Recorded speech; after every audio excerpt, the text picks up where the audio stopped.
Hi, and welcome to our second podcast of I Am We Are. Today, we are exploring the topic of grief. It's the deep-rooted sorrow that often follows the loss of a loved one. While it can be a challenging emotion to navigate, there are ways to move forward, and one of them is by connecting with our loved ones in spirit. So in today's episode, we will be discussing the role psychic mediums play in this process, bringing messages from the spirit world. These gifted individuals offer hope, closure, and a sense of peace to those who are grieving. So if you have ever wondered how connecting with the other side can help you move forward, I would like to introduce you to Julie Dryburgh.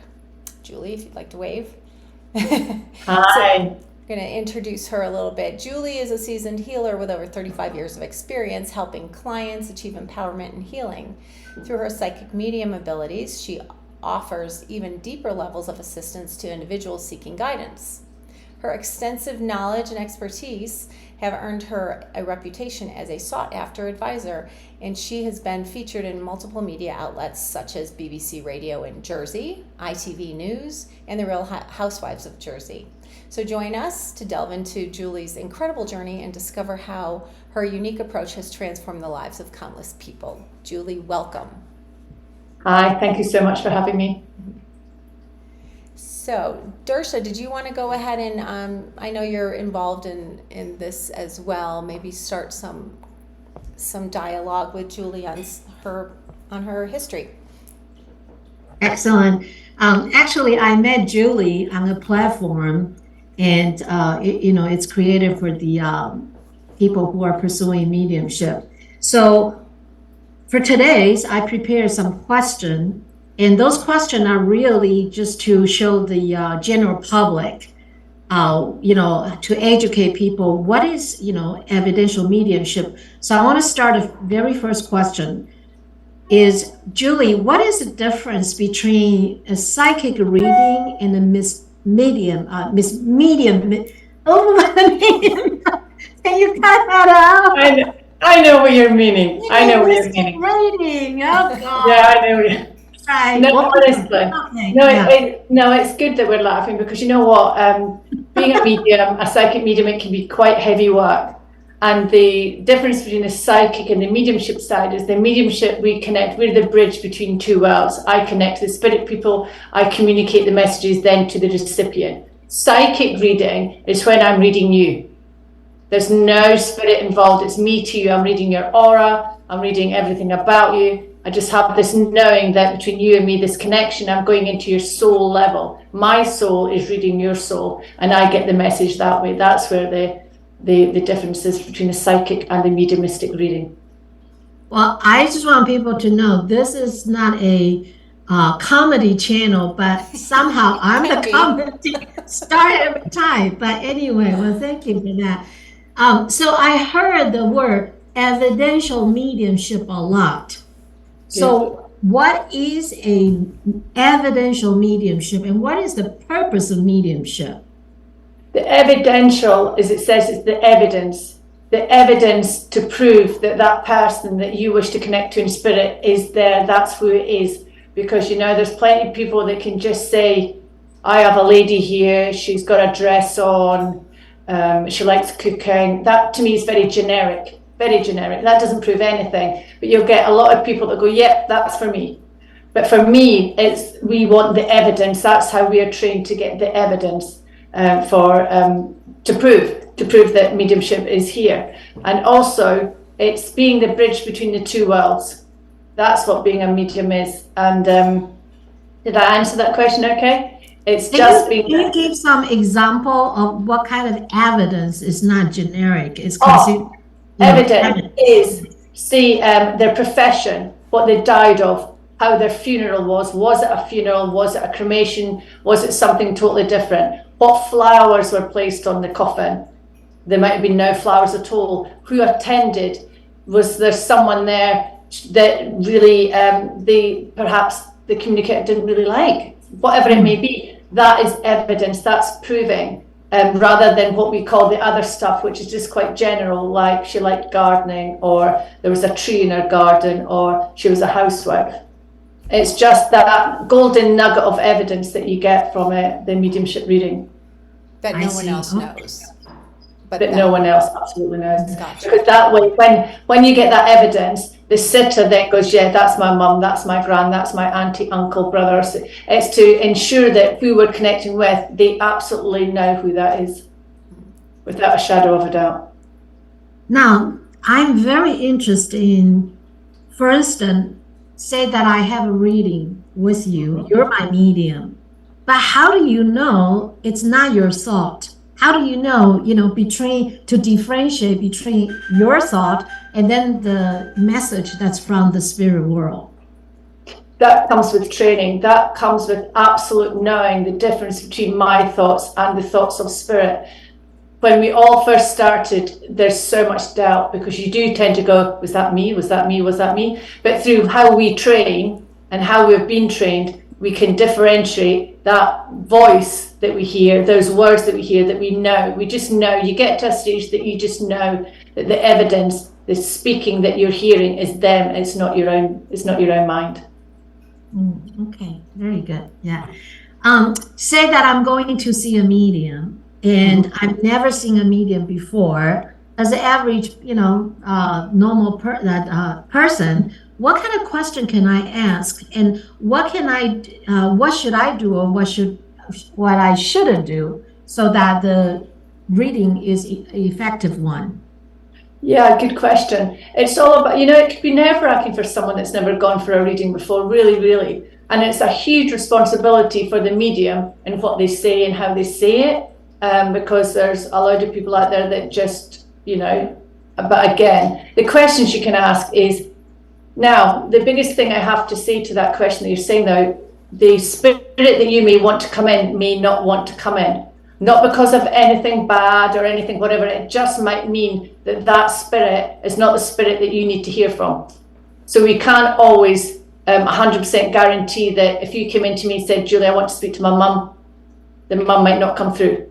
So we have to really say that to the client on the first thing. But you might want some guidance. You might be going through something. You might say it was your mum and say your mum came through, right? You might just want that. You might just feeling lonely. You might just want that cuddle from your mum that your mum gave you. You might want that advice from your mum that your mum gave you. Your mum might just be able to tell you straight exactly what's going on and that you need to get a move on or whatever it may be. So your questions could be anything you want to ask. But again, we have to remember that the questions you ask may not be exactly the questions that they want to give, because you know what? They're human. They were human and they've got their soul and they're in the spirit world. That's what I'm saying. And I wouldn't just meet you in the street and go, right, how old are you? What are you doing? What do you do profession? How do you like to cook? It's a whole lot. That doesn't work. And you'd go, that's a bit rude, right? So it's all about, I'll ask the question, but I'll hear what they want to say and how it's going to be returned back to you in a way that you can understand it. But sometimes I've had clients ask certain questions and the spirit world just have not come back with that answer, but they've come for different answers to the questions. Yeah, I heard people say that the spirit world often give you what you need to hear, not necessarily what you want it to be. Yeah. And sometimes that's hard for the sitter to really take on board. Some people are okay with it. Other people really, really, really want to know the answers. But you know what? They're in spirit. It's up to them. They still have their own mind. I'm just the channel between the two worlds. I can't make spirit absolutely succinctly answer those questions. Like you say, it's what they want to hear. And some people, again, perhaps might not like that, but that's just how it is with spirit. I see. This as far as your journey, what makes you want to become an evidential medium? Oh my God. This is a few years now. It first started when I was 7. I used to go to the co-op. It's called the Cooperative. People in the UK will know this shop. It's a food shop. And I would then go with the guy behind the counter. And I remember looking up and we'd play heads or tails with the coins. Heads or tails, heads or tails. And I would always get it right. And every single day he would say, right, I'll get you tomorrow. I'm like, no, you wouldn't. But I didn't know what that was. I just knew that I was always right, and I found out since, because that my gran had the gift as well. I never knew that. And then about 9, we had this medium in Doris Stokes, her name was. And I remember saying, even at 9, I'm going to be a medium. Again, no idea where that came from, but I just always knew and I wanted to be on platform. So all the books in my library are all about spirituality, Reiki, healing. That's where I started. That's my journey on healing. And then my dog, she died 3 years ago, one of them.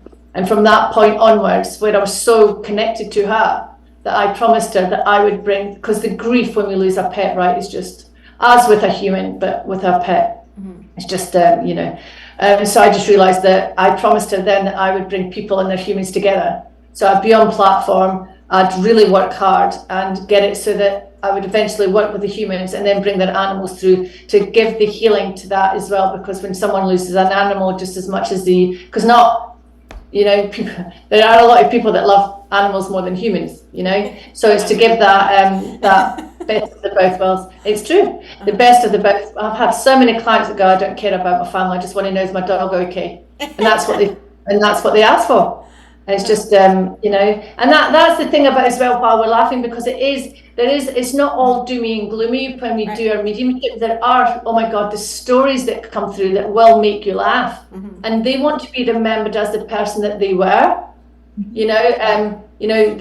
Because they go through a transition, they want to be remembered, that joyous, that loving, that kind person, that person with a sense of humor, that person that was sarcastic, that's what they want to be remembered as, not what they were like at the end when it was so traumatic for the people. So there is that sense of laughter within mediumship as well, which is quite important. And then there's the other side where we have to give the absolute respect. So when you know where the line is drawn, you know how to interact with the client. So that's my story, that I just studied and studied and studied and studied. And the evidential for me, it's been a journey of ups and downs. And even at this minute in time, I'm going through another change of, we will never stop growing as a medium. We can't. There's always different things to learn. But once you think that you get something right, the spirit will just change tack and you will have to learn something else. And that is so discombobulating. It really throws you out your comfort zone. And like today, when I've done some sittings today, it's thrown me because,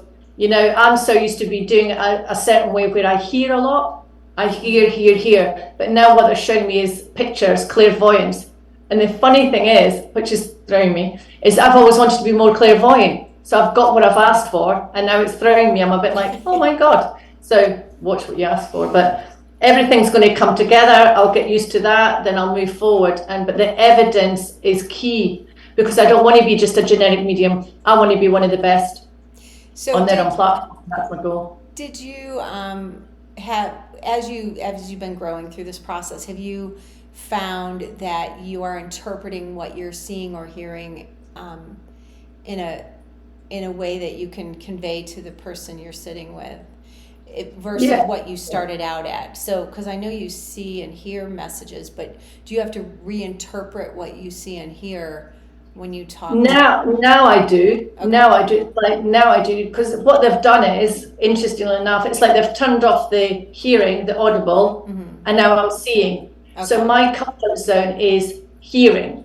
Okay. And now they've turned that off, so I don't hear so much now. I'm seeing. So I'm seeing pictures all the time now. So it's making me work harder as a medium to really tune into that spirit, that communicator. And now what I'm actually doing now is I'm asking them to step closer within me. So there's always been that part of growth, always growth, but they stood there.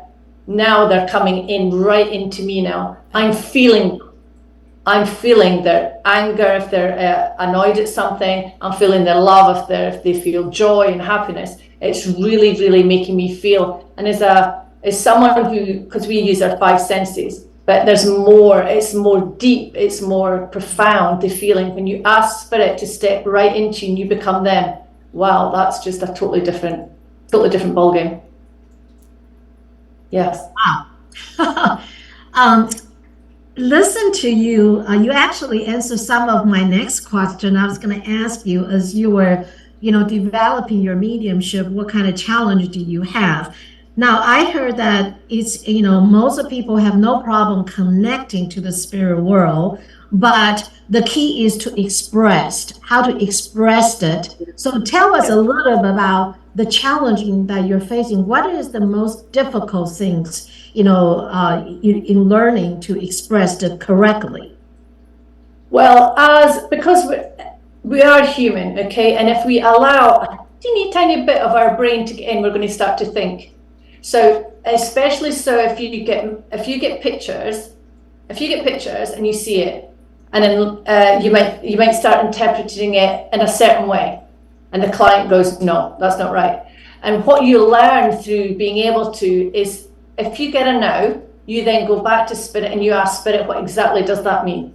So what's happening now is we're asking more questions, which I never did, because it all just flew in. It all flew in. I heard it. I just said it as it is. So now what we're doing is the interpretation of what you get. If it's not quite right, you go back, you ask spirit, because we have it is a very interesting question, that, because we all have my evidence, and how I perceive things is different to yours, Desha, because I know you do this as well. So it's all about knowing what do certain things mean. I know that if I get a red bus, it is London. I know that if I see a little tiny car, it's a newborn. It's all certain things like this that I know, but it's being able to trust that image that you're getting. And I say image because at the minute that's where it's all going to. So I think you just hit the key word, trust. That is probably the most challenging aspect of the mediumship, is trust what you were given. Okay. All right. Yeah. That brings us to the last question I have for you. And we know mediumship, is a tool that we could use to help us grieve, but it's not all about sadness. Okay. There's fun things, there's joy. So what do you enjoy the most in working with the spirit world?